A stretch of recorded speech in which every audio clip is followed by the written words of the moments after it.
everyone and welcome to the deep dive. In today's episode we are going to talk about Shaun's favourite thing, the humble Boltsnap.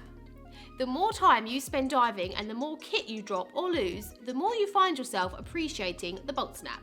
Modern clips, lanyards and specialist clips are great, but there isn't much you can't do with a basic Boltsnap. Boltsnaps aren't all made the same, and they come in a whole range of different shapes and sizes for specific uses, to the point where I actually have a specific drawer in my tool chest at home just dedicated to the Boltsnaps that I've collected over the years. Okay, so let's talk about the anatomy of a Boltsnap and the benefits of Boltsnaps in general. So, a Boltsnap has a hook at one end with a spring-loaded gate that defaults in the closed position. At the other end is the eye, which swivels, which is the fixed attachment point. Most Boltsnaps for diving are made from marine-grade steel, but you can find some made from brass. But brass is a softer metal and can bend pretty easily, so I tend to stick to steel ones with a smooth gate.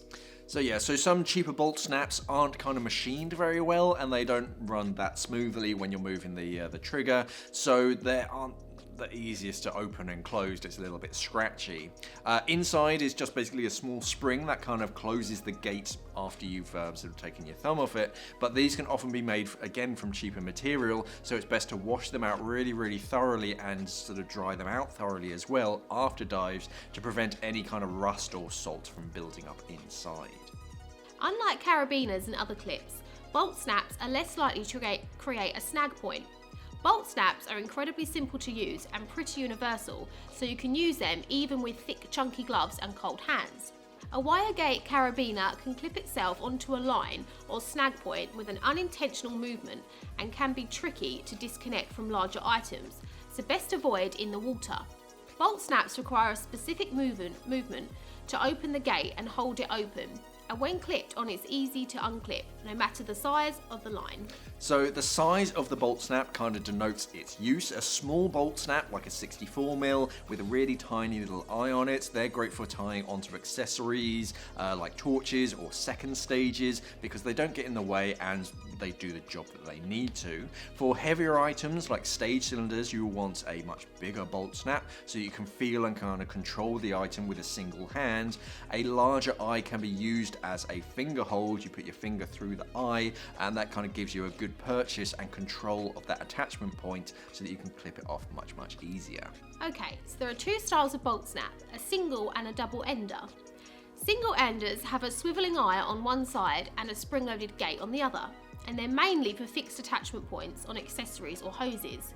Double enders have a spring gate on each end and are mainly used for reels and lines where you want to temporarily attach something. So you also get a few specialist Boltsnaps, the main one being like a shackle Boltsnap, which is a semi-permanent single Boltsnap with a kind of screw gate eye.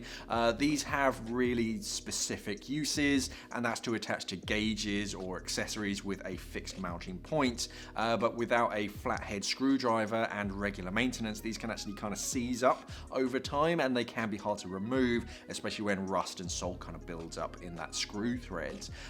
They're great for what they're made for, but that's basically for attaching to hoses. But if you are sort of attaching to sort of hoses and sort of tools, most just tend to sort of tie them on using some line, so that's basically so that they don't slide around and kind of rattle, and you can sort of cut them free in an emergency too.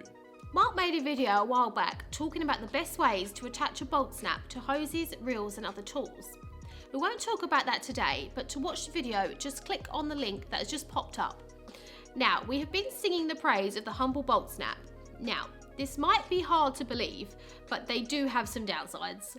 Yes, okay, well there's really only kind of one downside, and that's due to improper use, really. So this downside is on a spool, and I have a handy little demonstration model here. So basically, if someone's diving with a spool, then what you can do is, if you try and attach it directly onto the spool, and then sort of clip it off onto a D-ring, then you can basically very easily and accidentally undo it like that.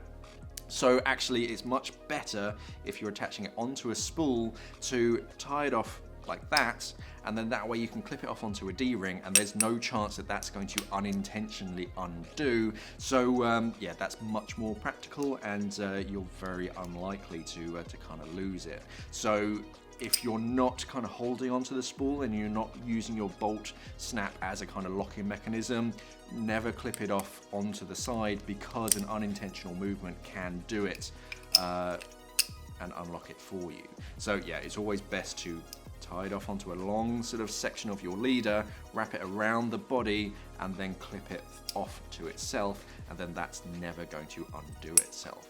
Other than that, that's kind of it for the Humble Boltsnap. It's a really, really handy sort of piece of equipment, and it really is a scuba diver's best friend, no matter what Shaun says. Shaun hates them for some reason. Because all you do is talk about them. Every morning. Hi, morning, Boltsnap. You're a carabiner man. I am a carabiner. Oh, clip of death. So, have we converted you to the Boltsnap way of life? What's the best Boltsnap for the job? Well, for your regs, you'll want one large-eyed single for your SPG and one small single for any second stage you want to clip to a D-ring. For a stage cylinder, you'll want a large-eyed single at the top and the bottom of each cylinder. So for each tool, I suggest using a small single, unless you dive with particularly chunky gloves, then it's kind of up to you on size. I tend to prefer quite a small one, so it's less obtrusive and your gear doesn't end up sort of flapping around everywhere. For spools, you want a good sized double ender. I usually go for a 90 or larger, with a decent sort of chunky trigger on it so that it's basically easy to use, and I always keep at least one spare double ender on me just in case. And that's kind of it. You have just watched a 5-minute video or so of two great... What? You can tell that Shaun wrote this because the rest is just like Boltsnap hating.